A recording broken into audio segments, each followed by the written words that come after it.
Assalamualaikum warahmatullahi wabarakatuh. Waalaikumsalam Waalaikumsalam warahmatullahi warahmatullahi wabarakatuh. wabarakatuh. Kita berjumpa lagi di segmen kesayangan kita, yaitu di Ngopini.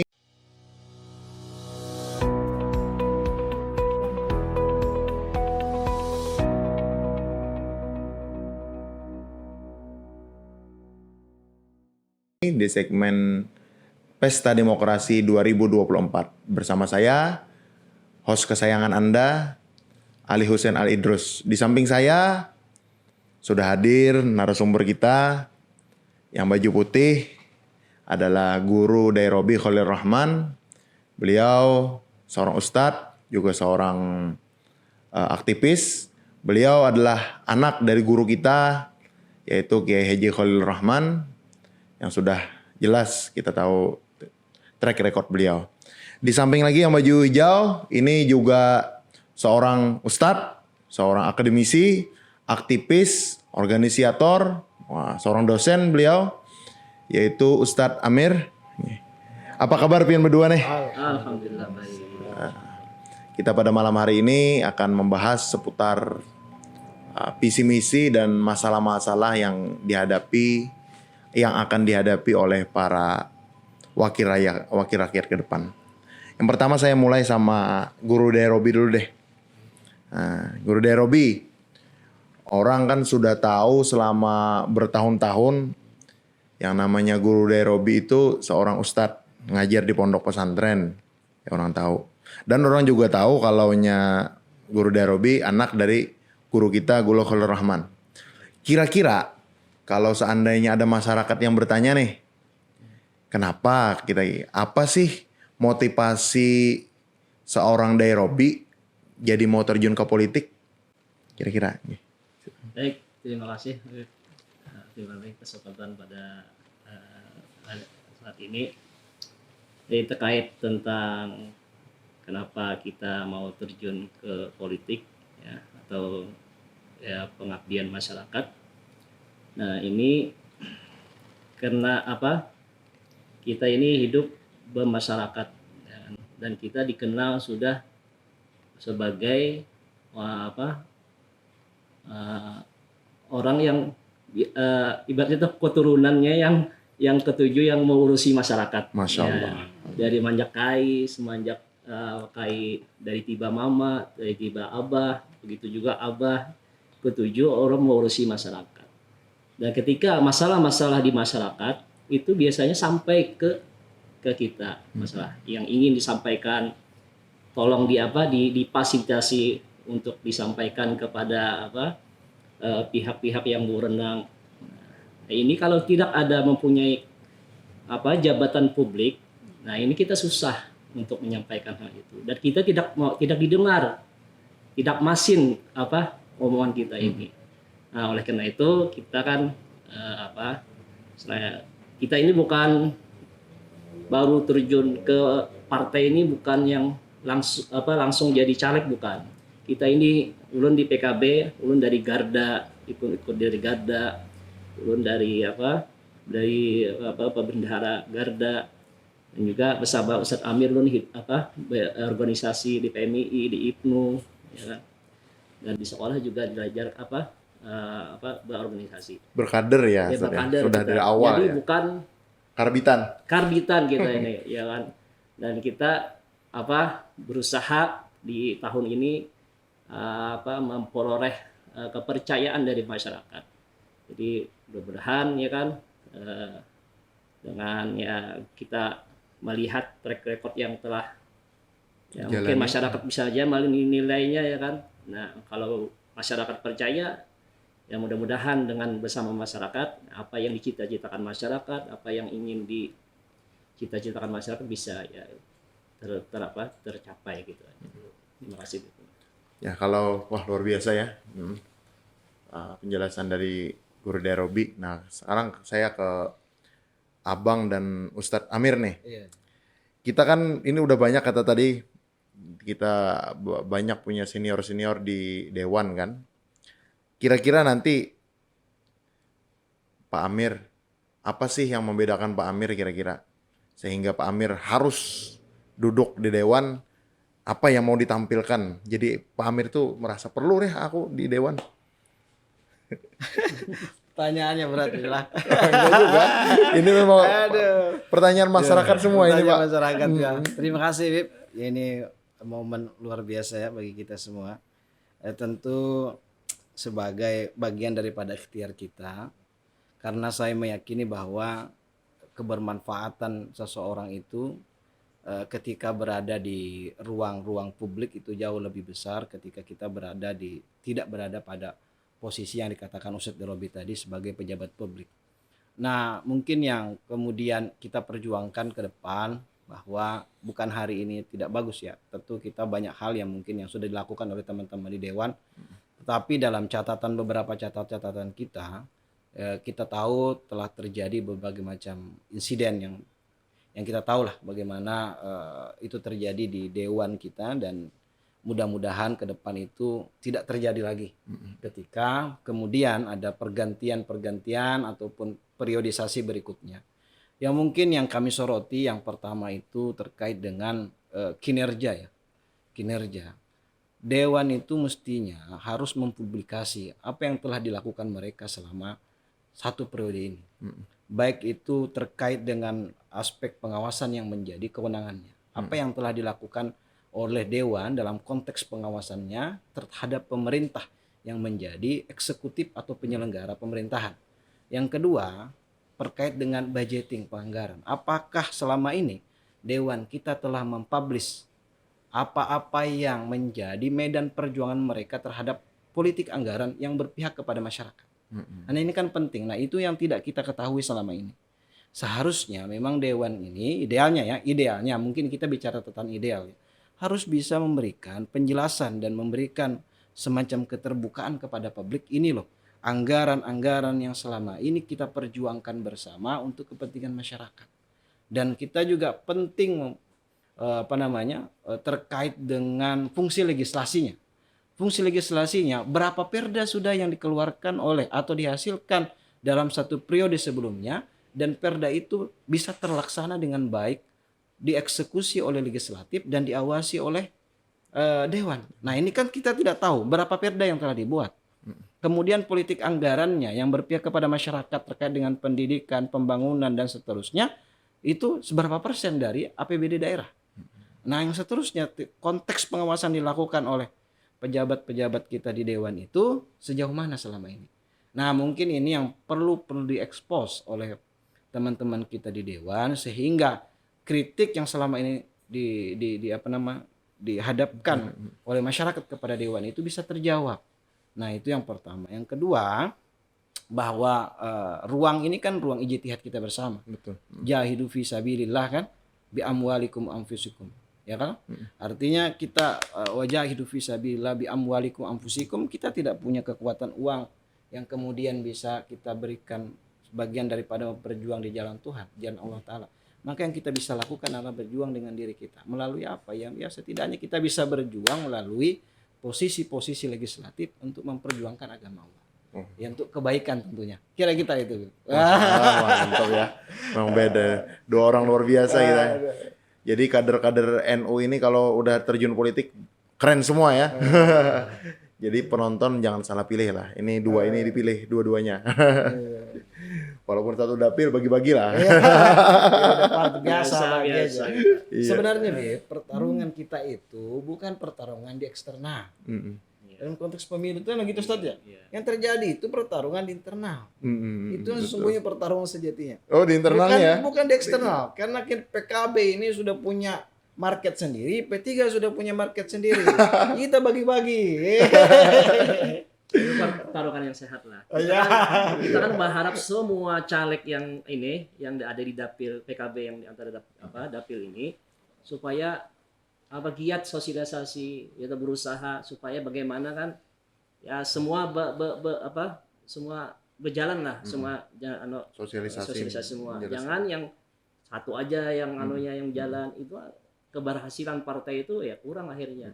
Kita berharap semua caleg itu berjalan sehingga nanti PKB kalau bisa dapat 2 kursi untuk dapil 2 kan. Teamwork ya. Teamwork ya kan. Dengan jalan semua, saya yakin PKB bisa 2 kursi. Wah. Amin, amin. Begitu juga P3 kiranya ya. Ya, Pak. Tapi saya ingat tadi ya, jawaban pertama dari Guru Derobi tadi. Kata beliau, ketika beliau jadi guru banyak masalah-masalah yang sampai ke telinga beliau.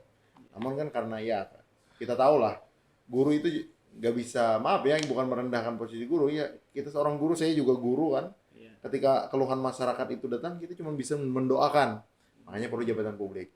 Nah, kira-kira nih sama Guru Derobi, kira-kira masalah di Kabupaten Banjar, khususnya di dapil yang mau di tempat pencalonan Guru Derobi lah. Kira-kira permasalahan apa sih yang sangat krusial, yang sangat membuat hati seorang Derobi harus ini aku yang menyelesaikannya sebagai DPR sebagai dewan melalui suara saya begitu kira-kira. Ya, menjadi perhatian ya, kita yang pertama adalah infrastruktur. Ya. Masih banyak jalan-jalan di desa-desa itu masih belum ada perbaikan. Ya, dia infrastruktur. Banyak saya berjalan selama ini ada beberapa desa yang jalannya ya masih sakit-sakit jalannya, dan itu akses masyarakat untuk berusaha, untuk sekolah, untuk dan lain-lain ya kan. Nah ini infrastruktur itu juga masih banyak di kampung-kampung, masih belum belum banyak dibaik-baiki kan ya kan. Nah yang terus juga saya prihatin juga ya kepada ya fasilitas pendidikan diniyah. Saya kita lihat ulun berjalan banyak sekolah diniyah ya kan, sekolahannya ya pian bisa, kalau pian berjalan pian mau lihat aja dinding-dindingnya bocor-bocor jurang tuh Enggak keluar apa? Dinding kayu-kayu itu ya kurang layak lah. Tapi kan ngarannya guru agama ya, dengan fasilitas yang ada ya tetap aja jalan pendidikan itu. Tapi sebagai pemerintah kita harus prihatin ya kan, apalagi itu diniyah ya kan, yang dananya itu ya swadaya masyarakat ya kan, dari SPP-nya seadanya, gaji gurunya seadanya. Bagaimana hendak membangun tempat belajar yang baik, yang layak itu. Nah kalau tidak ada perhatian dari pemerintah, nah itu kita prihatin sekali ya kan. Mudah-mudahan ya kan pemerintah kita nantinya bisa ya perhatikanlah lagi. Berarti dua itu yang nanti prioritas seorang Derobi ya, akan disuarakan nanti di dewan. Nah ini kita ke Pak Amir tadi yang berbicara tentang keterbukaan katanya jadi di DPR itu, dewan itu nggak boleh lagi tertutup atau nggak dipublish. Tapi saya bingung juga, emang boleh seterbuka itu? Nah itu kan gimana itu, siap nggak misalkan seorang Amir nanti kalau di DPR melawan banyak orang yang nggak mau terbuka misalnya nih, misal aja kan, seandainya kan, emang boleh gitu? Saya kira begini ya, Bib. Sekarang ini kan kita dihadapkan dengan perkembangan sosial media yang begitu luar biasa ya, di mana akses informasi itu bisa dilihat, dibuka, diakses oleh semua dan siapapun dan kapanpun. Dan sekarang ini bukan zamannya lagi kita tidak terbuka. Artinya kita memang harus terbuka bagaimanapun, karena yang dikelola kan duit negara ya. Ini kelola adalah uang negara, yang dikelola adalah uang rakyat atau yang menjadi tanggung jawab kita bersama. Tentu hal itu membutuhkan komitmen bersama ya. Tidak bisa misalnya Amiruddin saja atau Ustadz Derobi saja. Harus ada political will, komitmen untuk bersama membangun kebijakan, membangun regulasi, membangun aturan, membangun keterbukaan. Dan itu memang agak susah karena kan itu kerja bareng, kerja bersama, membutuhkan dukungan sana dan sini. Tentu yang harus kita usahakan, dan memang itu adalah pekerjaan yang sulit. Tapi apa yang tidak bisa dilakukan atau apa yang tidak bisa kita perjuangkan, ya kalau bisa kita perjuangkan, kita perjuangkan semampu kita lah. Ya, meskipun itu agak susah ya, Bib.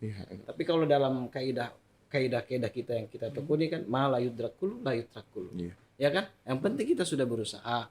Yang penting kita sudah berusaha semaksimal mungkin. Kalaupun itu belum terjadi, belum maksimal, ya itulah yang bisa yang bisa kita usahakan. Memang kepentingan-kepentingan dari semua pihak atau bukan organisasi, maksudnya pihak-pihak tertentu itu ada lah. Kemudian itu tidak terbuka, kemudian untuk mungkin dalam tanda kutip untuk ya tidak terbuka lah bahasanya. Tetapi ya sekali lagi sebagai pejabat publik itu ya memang tidak mau konsekuensinya kita berhadapan dengan banyak pihak, ormas, organisasi kemasyarakatan atau organisasi yang melek terhadap kebijakan publik yang menuntut kita untuk terbuka. Nah, insya Allah saya menyoroti, Bib, ya mohon maaf nih, bukan artinya kita ini tidak senang apa yang dilakukan oleh teman-teman Dewan hari ini dengan banyak melakukan kunjungan, ya kan, itu bagus sebenarnya. Cuma kan harusnya itu bisa berbanding lurus dengan yang dibawa dari kunjungan itu apa. Yang telah dilakukan kunjungan itu berkali-kali dalam 1 bulan umpamanya kan, seharusnya kan bisa diwujudkan melalui kebijakan-kebijakan ataupun diwujudkan dalam bentuk-bentuk program yang yang nyata bagi masyarakat. Nah, itu yang kita yang mudah-mudahan nanti ke depan ini bisa berubah. Artinya bahwa teman-teman yang kemudian nanti siapapun itulah, mungkin saya kah atau siapa Ustadz Derobi nanti jadi diberikan takdir Allah Ta'ala, harus lebih peka terhadap masalah masyarakat. Ini kan yang kita inginkan. Kalau Ustadz Derobi mungkin saya yakin ya teman-teman yang mencalon itu sudah selesai dengan persoalan pribadinya. Kenapa dia kemudian mencalon? Karena memang ingin bermanfaat bagi masyarakat. Nah, tentu dalam konteks bermanfaat masyarakat itu yang dikelolakan ini adalah kebijakan dan keuangan, uang dan kebijakan. Kita berharap kebijakan itu harus pro terhadap masyarakat, terutama masyarakat yang marginal, masyarakat yang kurang mampu, masyarakat yang membutuhkan kebijakan-kebijakan yang baik bagi mereka. Yang kedua yang kita inginkan kan hadirnya satu aturan regulasi yang menguntungkan bagi masyarakat gitu. Nah, kalau kita hanya bukan warawiri ya, artinya kunjungan kemudian tidak berdampak terhadap pembangunan masyarakat Kabupaten Banjar secara umum, saya kira itu harus dievaluasi. Sehingga kita tidak membuang-buang anggaran. Kita tidak membuang-buang anggaran ya. Iya. Anggaran. Sekira itu ya, Bib. Ustadz Derobi setuju nggak dengan pernyataan Ustadz Amir tadi? Ya, kita kalau ya anggota dewan ya kita berharap anggota dewan itu dekat dengan masyarakat. Dengan dekat masyarakat itu masalah-masalah di masyarakat kita mengetahui. Nah, apa yang dibutuhkan masyarakat, apa yang bisa dibantu oleh masyarakat, kita bisa menyuarakan apa begitu. Kalau tidak ada kedekatan dengan masyarakat, bagaimana aspirasi masyarakat ini bisa sampai? Paling nanti dengan kunjungan yang berkala, reses itu aja yang bisa dianukan. Tapi kita berharap bahwa anggota dewan itu dekat dengan masyarakat. Hingga dengan begitu kan ya apa aja masalah masyarakat bisa kita pecahkan bersama gitu. Nah, ini juga perlu juga pendidikan politik di masyarakat. Jadi kayaknya saat ini peran partai politik itu kurang, sehingga masyarakat sekarang apa itu ya kan, nah kita melihat aja di masyarakat bagaimana bila ya datang kan, maaf ya tanda kutip masyarakat kita pragmatis. Nah itu ya kan, kita banyak masyarakat seharusnya ini peran partai politik untuk mendidik masyarakat gitu kan. Kalau perlu masyarakat ini harus berpartai semua, harus ada yang masuk P3, ada yang masuk PKB, ada yang masuk Golkar, supaya masyarakat ini terdidik ya kan, bagaimana berpolitik, bagaimana itu sehingga yang caleg-caleg ini bisa mensosialisasikan ya, tidak lagi pragmatis itu. Kita berharap seperti itu nantinya ya. Dengan masyarakat terdidik ya kan, maka demokrasi kita ini akan terdidik juga dan minim biaya gitu. Itu yang kita harapkan. Nah, itu perubahannya ya dari kita sama-sama ya, di masyarakat, tidak bisa dari caleg sendiri, dari masyarakat sendiri ya kan. Ulama juga harus menyuarakan. Iya, harus itu. Jadi kita rubah sama-sama lah ini kan. Jadi dengan begitu kita menampilkan nanti kualitas dewan yang baik gitu. Itu yang perlu. Kalaunya prosesnya saja sebegini kan ya kan, ya itulah apa yang masyarakat tanam ya gitu aja gitu tuh. Jadi jangan salahkan, ya kan? Ya jangan Nah, salahkan pemimpin. kalau masyarakatnya seperti itu Iya, kan, betul. nah kita sama-sama berubah lah, ya kan? Ayo sama-sama kita ya didik masyarakat. Kalau dulu kita kan partai politik itu ya anting-antingnya kayak Ustadz Amir kan, kayak PKB itu anting-antingnya juga ada ya. Kita ikutlah ya, pengkaderan di partai itu bagaimana kita berpolitik yang baik gitu. Seperti itu. Kira-kira. Jadi saya guru ya, Ustadz ya. Apa namanya? Saya pernah bertanya dengan salah satu senior dewan di Kabupaten Banjar lah. Mungkin saya nggak boleh sebut namanya. Saya tanya kira-kira, Pak, dari 100% dewan itu yang berani bicara berapa sih? Kata saya tanya kan. Saya orangnya kan spontan aja gitu ngomong. Wah, Beb, paling banyak 35% katanya. Nah, ini tadi saya setuju tadi dengan apa yang dikatakan sama Guru Derobi. Memang dari proses pemilu yang tidak dari proses pemilihan yang tidak sehat akhirnya melahirkan wakil-wakil rakyat yang juga tidak mampu menyerap aspirasi rakyat yang sehingga tidak bisa yang sesuai yang dikatakan oleh Pak Amir tadi tidak mampu menyaring dan menyampaikan dan menyuarakan apa yang semestinya disuarakan oleh wakil rakyat. Nah, ini tugas kita semua dan tugas para ulama sebenarnya untuk mengedukasi di pengajian-pengajiannya, di majelis-majelisnya tentang pendidikan politik yang benar. Tapi kan begini ya, ini kan udah penyakit yang kronis di masyarakat. Ini sudah kronis. Nanti kalau Ustadz Derobi kira-kira duduk di dewan, kemudian bersama teman-teman, lalu di teman-teman di dewan itu seandainya dalam satu praksi ada teman yang nggak berani bersuara kira-kira apa yang dilakukan oleh Ustadz Derobi? Kita kan kalau di agama itu kan ad-dinu an-nasiha nih. Kira-kira gimana Guru Derobi nanti kalau satu praksi misalnya sama-sama dewan tapi ada dewan yang nggak berani bicara gitu, diam aja dia. Datang, Duduk, duit. Ya ini kembali Datang, karena duduk, diam, pengkaderan duit. tadi itu penting. Ya. Jadi dulu abah saya cerita, Beb. Dulu itu beliau kan sebelum di PKB sih Golkar. Di Golkar itu dididik bagaimana jadi anggota dewan yang baik, gitu kan. Jadi dididik bagaimana bicara, berani bicara, gitu kan. Itu dididik di sana, di kader bujur-bujur, ya kan. Nah, jadi melihat cerita abah seperti itu, wah, kayaknya lain sama sekarang ya. Kayaknya dia banyak karbit-karbitan sekarang ya. Gitu. Jadi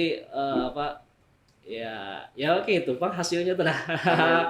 Adul. Ya. Ada duit urusan lancar. Jadi orang-orang dulu pengkaderannya baik maka hasilnya pun juga akan baik ya kan. Itu. Jadi kita pertanyaan Habib tadi bagaimana ya kita ajak sama-sama lah ya kan. Kita ingatkan lagi visi misi kita. Apa tujuan kita di sini?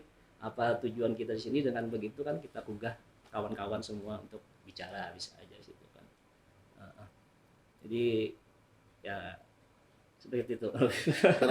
Ya, gimana sih? Melanjutkan tadi gimana nanti kalau seandainya ada satu teman lah di dewan setelah terpilih kerjaannya diam aja duduk tadi lagi datang duduk duit. Nah Diam, itu kira-kira. Jadi memang sudah makomnya. kita tidak menafikan ya, memang ada kalau teman-teman itu sering bercanda guyon lah. Artinya yang menjadi penentu untuk menjadi seorang anggota dewan itu bukan hanya persoalan kualitas, integritas, bukan kualitas.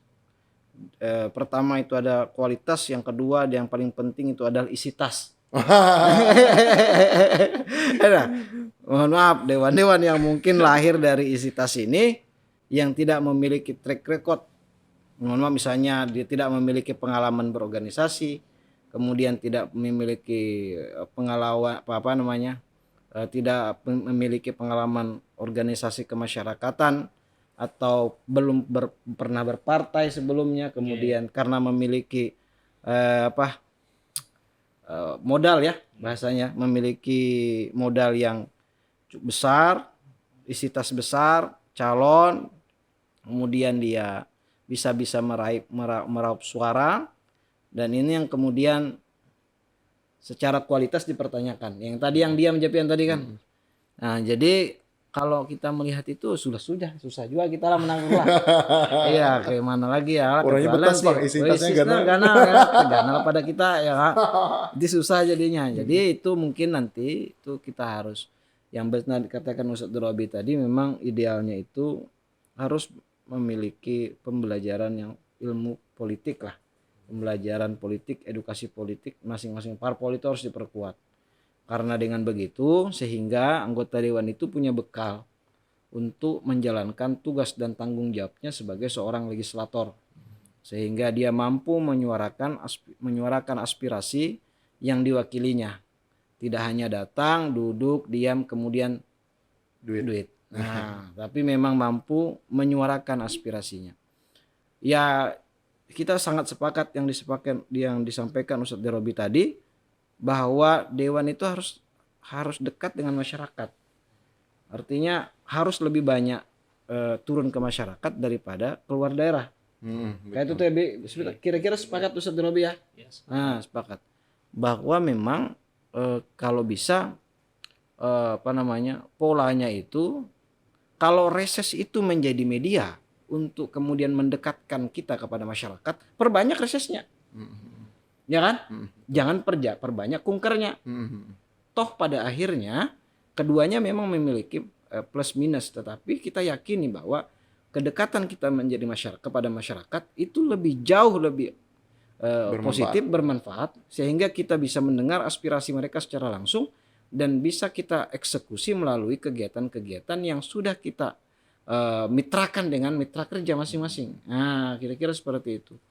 Jadi kita berharap pola ke depan itu pola yang kemudian bisa mendekatkan kita legislator dengan konstituennya. Baik itu melalui apapun namanya, baik itu reses kah, sosialisasi 4 pilar kah, apakah namanya, sehingga masyarakat bisa lebih banyak bertemu dengan dewannya. Tapi yang menjadi persoalan memang dewan-dewan kita ini takut juga kan. Takut kan? Ibaratnya kan kita masyarakat ini pragmatis.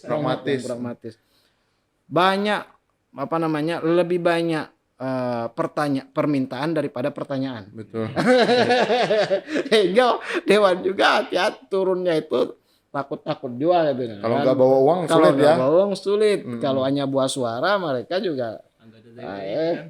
Tapi kalau kan organ dewan memang susah ya kan. Kecuali bupati kan. Kalau bupati gampang usul ini langsung laksana. Kalau dewan ini harus bicara lagi kan ya kan. Mitra, bicara lagi ke dewa, ke bupati. Jadi masyarakat harus paham juga ini. Jadi kalau mau minta jembatan, mau caleg misalnya. Minta jembatan, minta ini kan. Kita kan ibaratnya kan dewan ini kan pesuruh rakyat kan, wakil rakyat ya kan. Jadi kan yang idealnya ya harus masyarakatnya harus kita ini dewan ini wakil, jadi pesuruh dari rakyat. Jadi ya dengan pesuruh rakyat tuh jadi penyambung lidah. Jadi penyambung lidah masyarakat gitu. Minum lagi kita minum. Tegang. Minum lah, Ustaz. Ini kopinya ini. Bismillah. Ini kopinya namanya kopi jahe. Gilingan seorang. Iya. Barista sendiri. Nah, kemudian kita udah tadi bicara panjang lebar tentang dewan, tentang masyarakat yang pragmatis. Sekali lagi saya mau melalui lidah saya, sebenarnya peran yang paling aktif itu guru kayaknya ya, Ustaz Hamir. Kayaknya yang harus paling masif menyebarkan edukasi politik ini ulama kayaknya. Karena ulama yang paling didengar, khususnya di Kabupaten Banjar. Jadi para ulama, para habaib yang punya majelis, yang punya media untuk menyampaikan ke masyarakat, harus ada pendidikan politik agar masyarakat itu pintar, tidak pragmatis, tidak mata duitan, sehingga kita punya pemimpin-pemimpin yang hebat-hebat. Itulah mungkin kalau kita dari Kabupaten Banjar. Nah, kemudian kita masuk ke masalah-masalah sekarang. Kita udah selesai dengan pemilu, kita udah selesai dengan masalah DPR.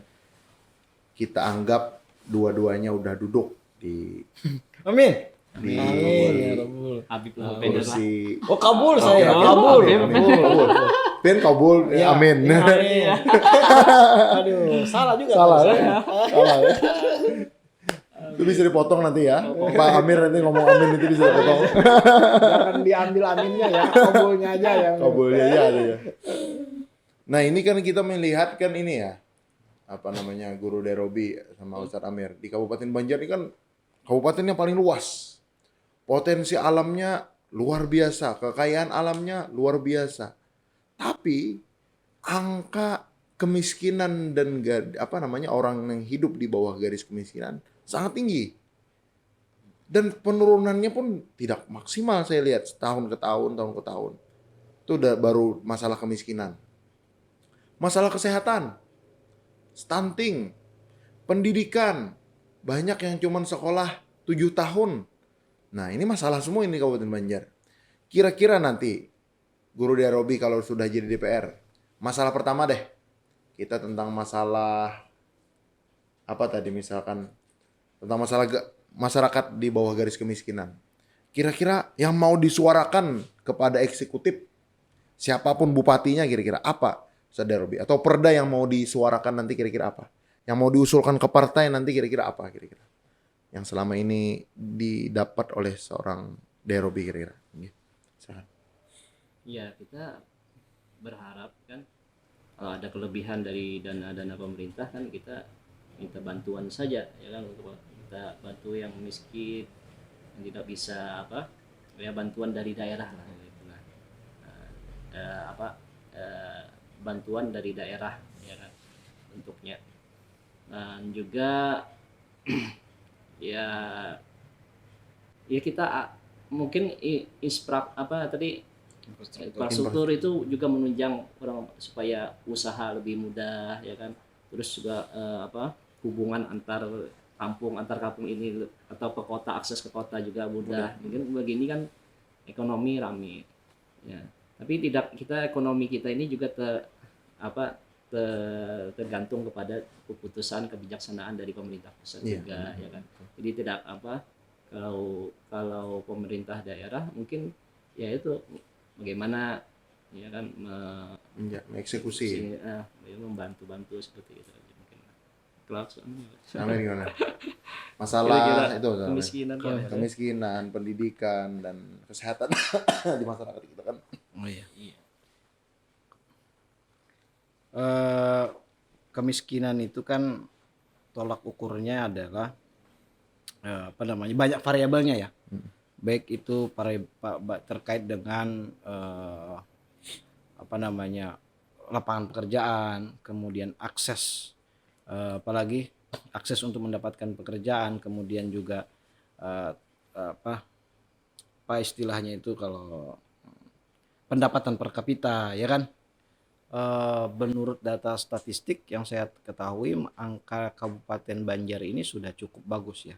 Artinya pemerintah mampu untuk menjadikan Kabupaten Banjar menjadi salah satu kabupaten yang terendah tingkat kemiskinannya, meskipun masih ada kemiskinan di sana sini.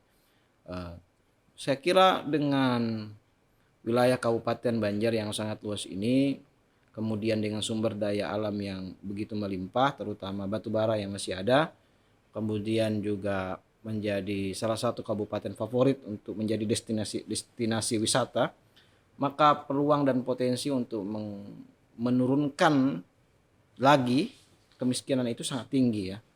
Nah, karena memang sebagai kabupaten yang memiliki banyak potensi ekonomi yang bisa digarap, misalnya pariwisata, religi, kemudian maksimalisasi sumber daya alam, kemudian juga pajak daerah.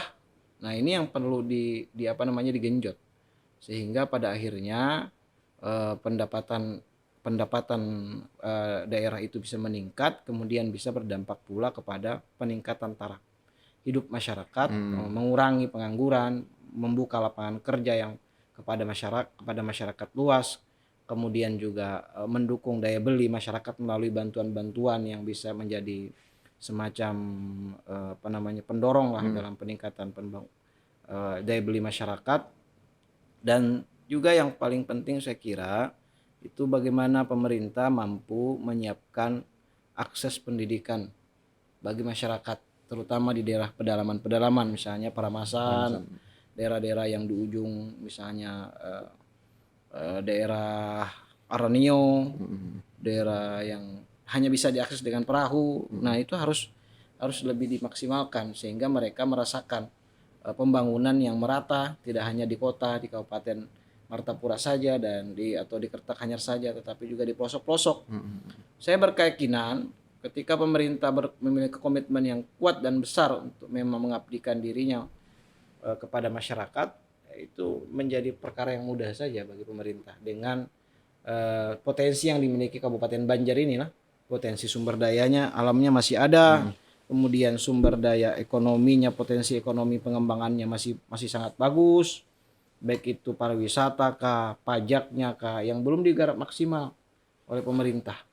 Nah, ini yang mungkin kita sebagai anggota dewan nanti oleh teman-teman Ustadz Derobi bisa didorong pemerintah untuk meningkatkan pendapatan daerah sehingga bisa mensejahterakan masyarakat, mengurangi kemiskinan, memperbanyak program-program yang pro terhadap orang-orang yang kurang mampu, baik itu dalam konteks kesehatan, pendidikan, dan lain-lain. Saya kira seperti itu ya, Bib. Sekali lagi kita berharaplah ke depan ini Kabupaten Banjar lebih baik dengan pergantian kepemimpinan di tingkat legislatif. Kalau Eksekutif saya kira begitu juga ya. Saya tadi Robi insya Allah nanti teruskan, 2024. Perlu menambahkan kan, itu kita kan mempunyai desa ini dana desa. Itu sekarang hampir 700-an kalau nggak salah tentunya 700 juta. Nah, ini bagaimana kan, apakah saya belum mengetahui bagaimana yang peraturannya, apakah ada keterlibatan pemerintah daerah di situ kan untuk bagaimana kita mengelola dana desa ini kan. Nah, jadi dana desa ini bagaimana pemerintah ikut berperan di situ, bagaimana dana desa ini dikelola oleh masyarakat desa itu sendiri. Betul. Nah, saya begawian itu orang kampung yang kadar gawian, ayo begawi, begawi ya kan. Yang ini ya jadi jangan orang kampung situ. Jadi duit itu berputar di sana. Nah, jadi yang kadar gawian begawi ya kan. Yang kadar akhirnya kan orang bisa hidup tuh dari dana desa itu. Nah, apakah itu nanti kan saya belum mengetahui itu kan dana pemerintah daerah itu adakah peran di situ kan? Gitu kan. Nah, dengan dengar kan sekarang kan dari pemerintah kan pembakar itu boleh beli kendaraan dinas sekarang ya kan. Jadi saya dengar itu ya, pembakar itu boleh dari pemerintah daerah kabupaten untuk bisa boleh motor dinas. Berarti kan mungkin bisa juga kan keterlibatan pemerintah di situ kan untuk mengelola dana itu bagaimana dana-dana yang proyek-proyek desa itu yang menggawi itu pemerintah atau apa dah sebagainya. Dengan begitu kan orang-orang yang tidak ada pekerjaan bisa bekerja ya kan? Seperti itu. Ini kan itu mantap, keren dua-duanya, jawabannya luar biasa. Tepuk tangan dulu dong. Nah, ini juga saya ini ya guru Ustadz ya. Kalau ngumpul sama teman atau ceramah itu biasanya kalau yang saya ketemu sama kepala desa sama masyarakat itu udah kayak dewan aja. Gitu maksudnya kalau saya ketemu itu masalah di sini apa gitu kan. Nanti ada yang masalahnya aliran sesat gitu kan. Macam-macam lah. Kalau saya ngumpul sama teman-teman UMKM itu katanya di Kabupaten Banjar ini kurang support dari pemerintah. Sehingga kita kalah sama tetangga. Nah, tetangga itu Banjarbaru itu guru Ustadz luar biasa katanya sponsor dan endorse dari dari Banjarbaru itu sangat luar biasa. Sedangkan kita di Kabupaten Banjar ini mereka merasa kurang. Walaupun akhir-akhir ini ada ini kan, akhir-akhir ini pasar UMKM apa segala macam. Akhir-akhir ini ada. Nah, kemudian nanti gimana juga kalau seorang Derobi dan Amiruddin nih duduk di dewan. Ini masalah UMKM ini juga mengkhawatirkan. Kita juga padahal selain UMKM juga termasuk UMKM juga, kita juga banyak orang-orang yang punya ekonomi kreatif di kampung-kampung tuh, di Araniau, di Sungai Tabuk, di mana-mana itu kita ada sebenarnya punya itu, potensinya besar. Nah kira-kira gimana nanti itu memperjuangkan itu nanti kira-kira? Apa kan kekurangannya mereka juga kadang kekurangannya gini ya, Guru Derobi ya, mau bersaing tapi kekurangannya itu dari segi standarnya nggak masuk katanya. Mau tampil standarnya di bawah rata-rata gitu. Itu sih sebenarnya keluhan masyarakat. Kira-kira nanti diperjuangkan gimana ini masyarakat yang UMKM dan ekonomi kreatif ini kira-kira di masyarakat? Ya, terkait itu, mengkira kan Disperindak sudah mempunyai pelatihan-pelatihan biasanya dengan kemasan-kemasan gitu kan. Bagaimana tadi kata Habib tadi supaya standarnya itu terpenuhi ya kan, bisa diandak di minimarket dan sebagainya kan. Nah itu kira-kira sudah jalan mungkin pemerintah daerah kita ini untuk itu. Ya, tapi kan ya kita berharap bagaimana keterlibatan pemerintah itu mengolah pasarnya nih, ya, pasar. Kan mungkin di kampung-kampung itu ada aja yang bikin apa, tapi menjualnya ini Betul. menjualnya gimana, pasarnya di mana. Nah, ini bagaimana pemerintah daerah itu bisa menghidupkan pasarnya itu. Nah, pasarnya. Kalau bikin bisa aja bikin ini yang belinya siapa? Ya kan? Nah, jadi kalau ada pasarnya ya, sebenarnya kegiatan haul misalnya, haul sekumpul. Ini kan untuk waktunya untuk jualan sebenarnya itu sebenarnya itu menumbuhkan ekonomi masyarakat. Jadi tempat-tempat wisata religi itu kan ada, itu sebenarnya menghidupkan masyarakat ya kan, di mana-mana di Jawa juga seperti itu kan ya. Nah momen-momen seperti itu namanya menghidupkan pasar namanya. Jadi ya momen-momen, makanya di pemerintah kalau di pusat kan bikin Piala Dunia itu bikin pasar tuh kan. Iya, betul. Bikin pasar. Nah kalau di daerah kita ini apa? Betul. Ya kan. Nah itu yang kita dorong pemerintah itu supaya bikin pasarnya. Sehingga dengan ada pasarnya ini masyarakat bisa melihat, oh ini ada peluang untuk bisnis, yakin gitu. Nah ini yang perlu, yang pemerintah sedikit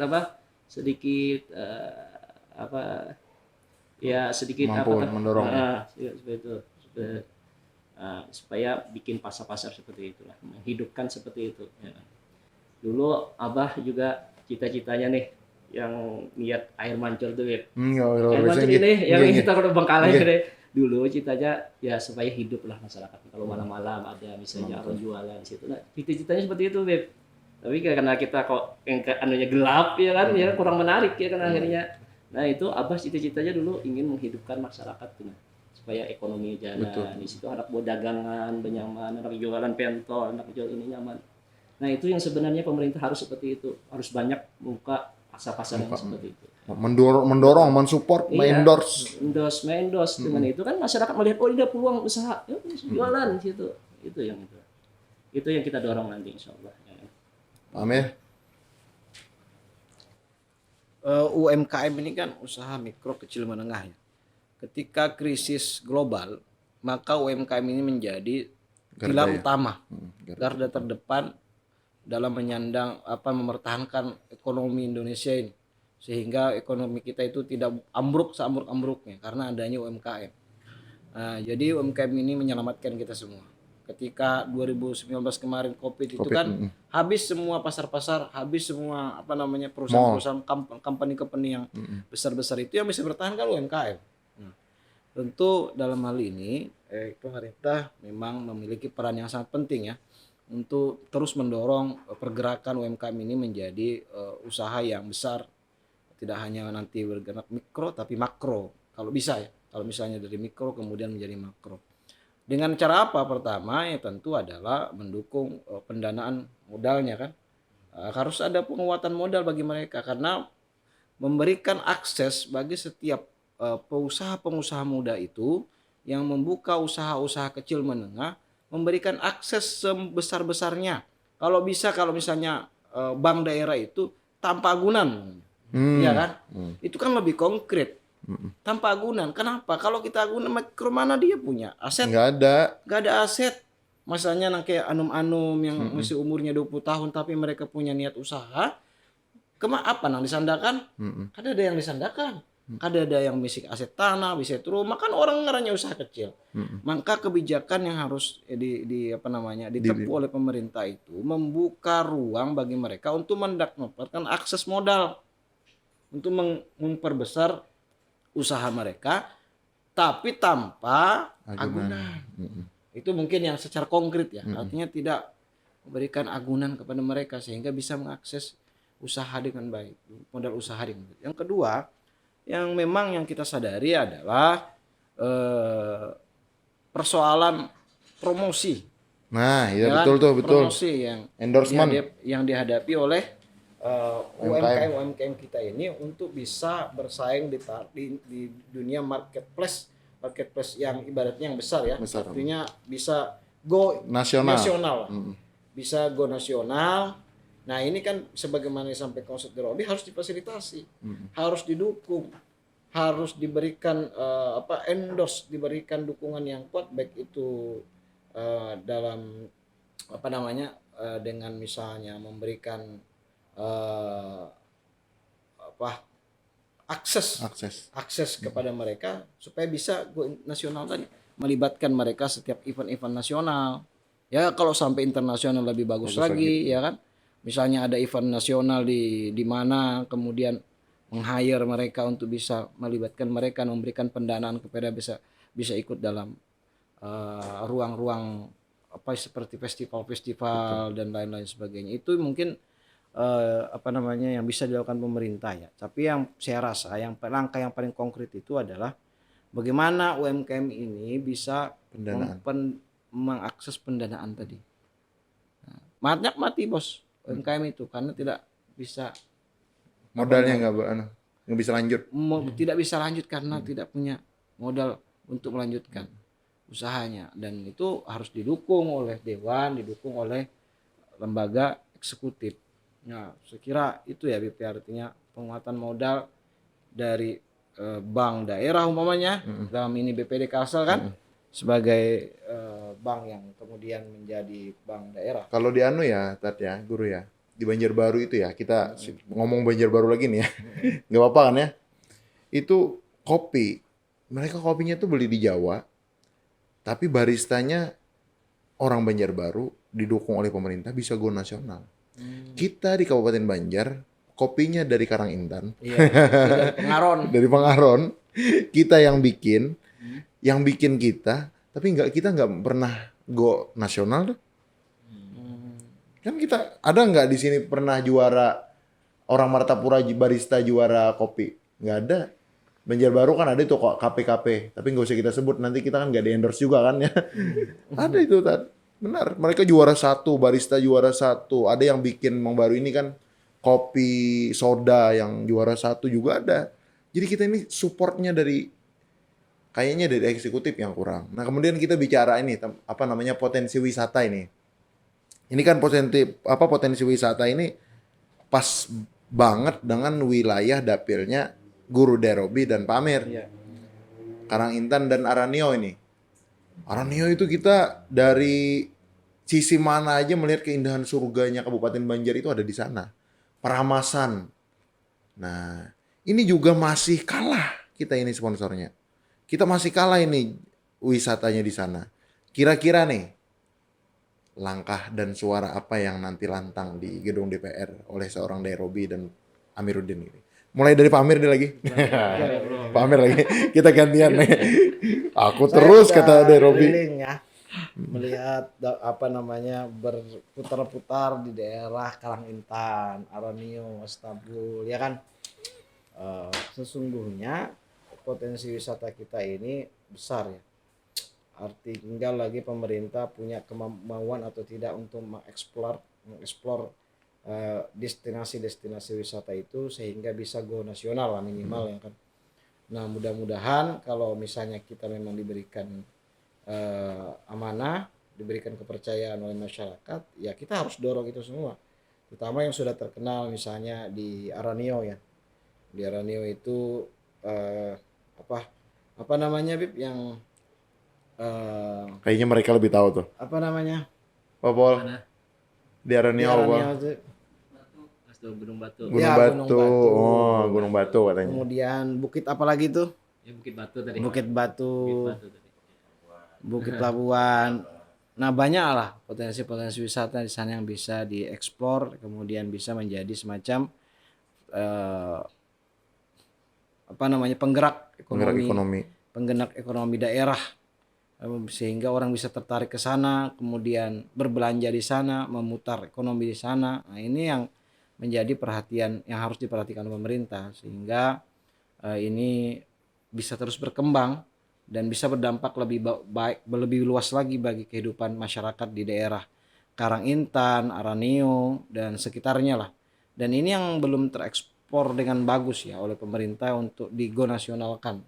Saya berharap itu bisa terus didorong, dipromosikan bagaimanapun caranya, dan bagaimanapun caranya tadi, meskipun dengan harus biaya yang besar, meskipun dengan harus menelan pendanaan yang besar, tapi kan pada akhirnya dampaknya luar biasa. Jangan sampai hanya dinikmati oleh orang Kalimantan Selatan saja, tidak dinikmati oleh Indonesia secara umum, karena kita meyakini bahwa Kabupaten Banjar ini destinasi wisatanya tidak kalah jauh dengan tidak kalah mewah destinasi wisatanya dengan daerah-daerah di Pulau Jawa sana. Apalagi yang menjadi lebih menarik di kita ini adalah wisata religinya. Wisata religinya ini kan tidak usah dilakukan lagi. Paling unggul. Dan ini kan bisa di mix artinya. Orang setelah wisata religi atau sesudah dia wisata alam, wisata religi. Nah, ini yang tidak bisa didapatkan oleh yang di lain, daerah di lain. Orang bisa sekaligus berwisata alam, kemudian berwisata religi di Kabupaten Banjar. Nah, sekali datang bisa langsung benakal sekaligus bertobat. Benakal dulu baru bertobat ya, kalau jangan bertobat dulu jadi benakal. Jadi kira-kira itu ya, Bib. Itu bahasa mungkin yang bergaya. Gimana Ruby? Nah, kalau ulun nih ya lah yang tertariknya wisata kuliner. Oh, wisata kuliner. Wah, mantap nih. Deh. Jadi misalnya di Pasayangan itu pusat jajanan tradisional. Nah, kita cap bahwa di Pasayangan itu tempat jajanan tradisional. Ya, jadi betul. orang-orang Banjarbaru, orang-orang yang rantau mau jajan cari tradisional, dicari di Pasayangan. Memang di sana tuh, bukannya di sana ya. Mau cari lapat, mau cari magelik banyak sih itu. Ya kan? Ada menurut nasi, ya kan, nah, itu pusat jajanan di sana. Nah, kalau itu kita pemerintah menganukan itu sebagai jajanan tradisional di sana, itu di sana orang-orang banyak jualan nantinya. Gitu. Nah, itu salah satunya. Misalnya di mana lagi kan, kalaunya Ramadan misalnya jajanan tradisional di mana, ya kan, itu bisa jadi tarik. Biasanya orang Banjarbaru jajannya di sini, ya kan, cari jajanan tradisional. Orang rantau mungkin aja ke sini ya kan, lagi viral. Kita endorse, misalnya pemerintah endorse orang-orang yang viral di Instagram, di TikTok, untuk endorse ini tempat nih. Biaya pemerintah, ya kan. Biaya pemerintah. Jadi orang hidup usaha di sana. Nah, wisata kuliner. Dan terus juga ibaratnya yang seperti pokoknya di daerah-daerah itu harus ada pusat-pusat, misalnya Istanbul harus ada misalnya pasar buah. Ya kan. Nah, pasar buah di sana. Nah, jadi kan orang kandangan, orang jajan di situ ada itu. Jadi, Pasayangan kampung tadi? Wisata kuliner gitu ya. Oh, keren. Itu kan. Di sana Banjarbaru ada apa? Ada kampung apa namanya? Kampung Pelangi. Nah, ada kampung jamu kah apa? Kampung ya betul. Nah, kampung juga janda ada. Kampung janda. Iya kan, Beb ya? Betul. Kampung janda. Gitu, kalau kita kan jadi Gunung Batu. Ya tinggal kemauan aja lagi, Beb. Eksekutif itu sebenarnya ya, guru ya, Ustadz ya. Kalau dia endorse-nya itu rajin, cepat sebenarnya. Ya, itu kan seperti Kiram itu. Rame sekarang kan. Itu di Banjarbaru juga. Itulah pokoknya. Ada lagi yang mau ditambahkan tentang wisata, potensi wisata kira-kira, Guru Darobi? Ya, yang ada kan sudah.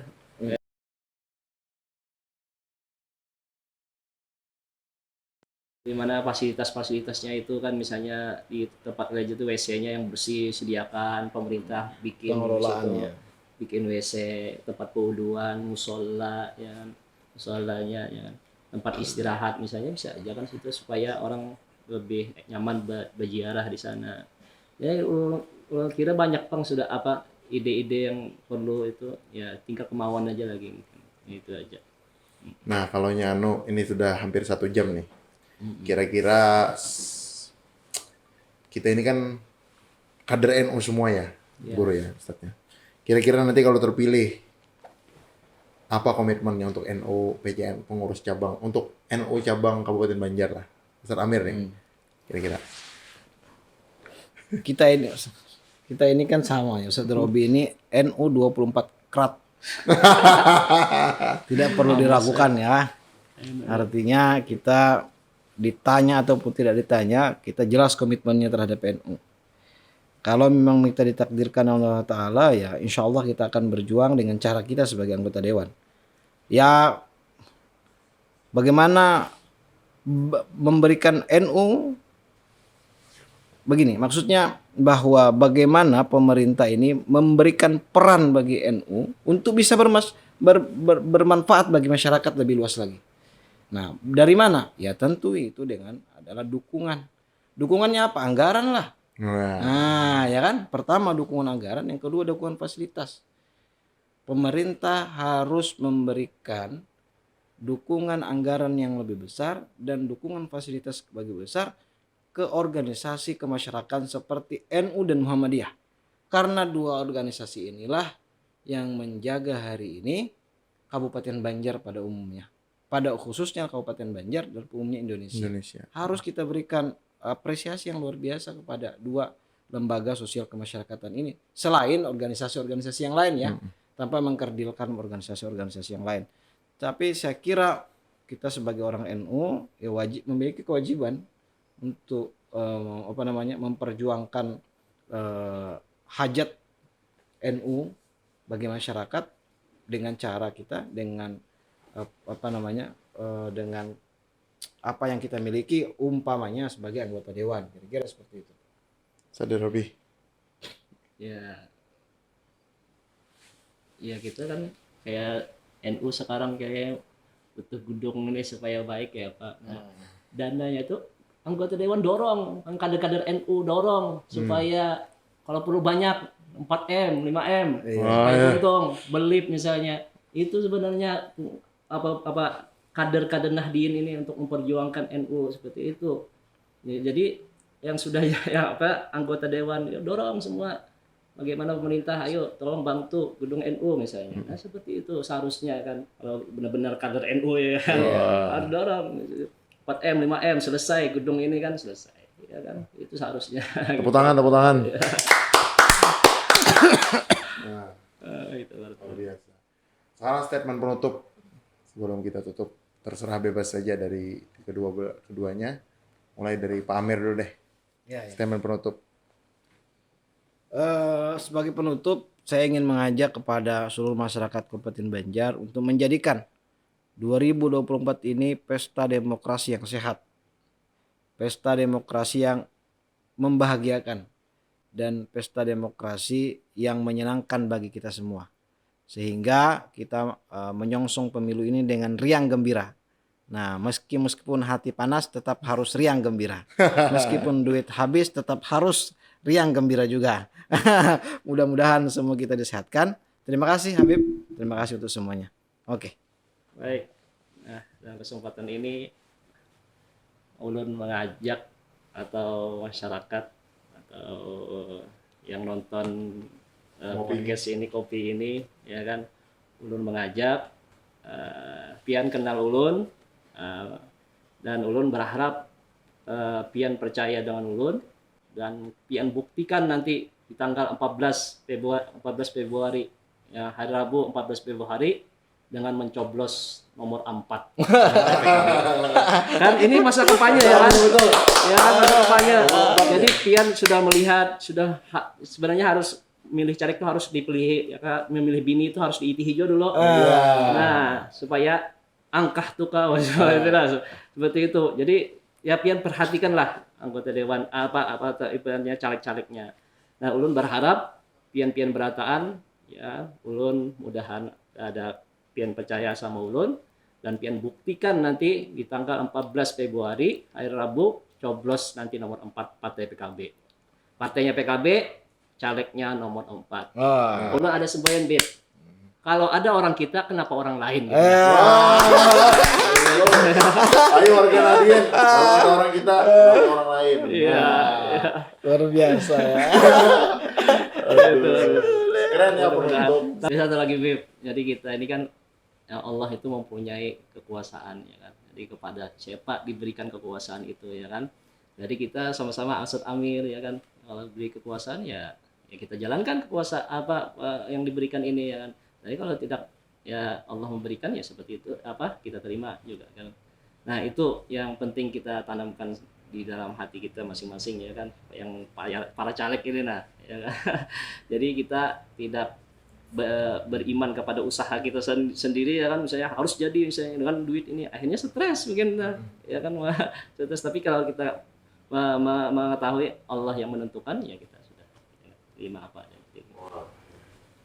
Keren. Alhamdulillah. Kita pada malam hari ini kembali beraktivitas dan berpodcast seperti biasa dengan para caleg-caleg kita dari Nahdlatul Ulama. Juga pada malam hari ini kita bisa menggali visi misi mereka, juga kita sajikan masalah-masalah dan kesiapan para calon-calon dewan kita untuk menghadapi segala masalah-masalah tersebut. Kayaknya sudah jelas, sangat jelas tadi apa yang mereka sampaikan. Para pemirsa juga nanti bisa membedakanlah dua calon ini dengan calon-calon yang lain di dapil sana, sehingga insya Allah kita berharap kedua calon ini bisa terpilih. Amin. Amin. Qabul. Ya Rabbal Alamin. Itu mungkin dari saya penutup. Semoga kita mendapatkan keberkahan dan manfaat. Qabul hajat semua. Wallahul muwaffiq ila aqwamit thoriq. Assalamualaikum warahmatullahi wabarakatuh.